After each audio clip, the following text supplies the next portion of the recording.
Yeah, but it's actually not because of the self-spinning of the electron, isn't it? Yeah, that's right. It's not. Then why is it an angular momentum and why is it called a spin, no? Okay, let me answer your questions.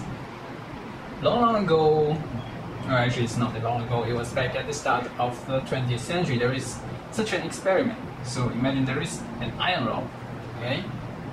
And then there is a solenoid around it, and the iron rod is suspended from above. The magnetic moments of the electron inside the iron core will align to the magnetic field, right? So now, the polarity of the battery is suddenly reversed.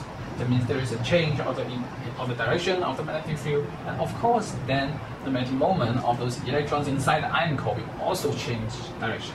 And we know that the magnetic moment of the electrons is closely related to its angular momentum. That's right. So, with this change of magnetic moment, there is also a change of angular momentum. According to the conservation of angular momentum, it should be compensated somewhere else. And guess what? Yes, it makes the whole iron rod turn. And this is called the Einstein-de Haas effect.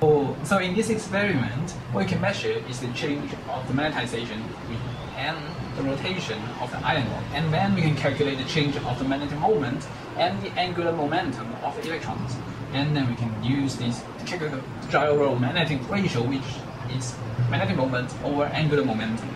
People then believe that it is the angular momentum of the electrons were due to its orbital motions around the nucleus, and the gyromagnetic ratio for that kind of angular momentum will give you this. Okay, but the result of this experiment actually gives you this, which is twice the amount of the gyromagnetic ratio for the orbital angular momentum. So the experiments and found out that the electrons have a new type of angular momentum that is not due to the orbital motion of the electrons. So people try to attribute it to the self-spinning of the electrons and call this new type of angular momentum spin.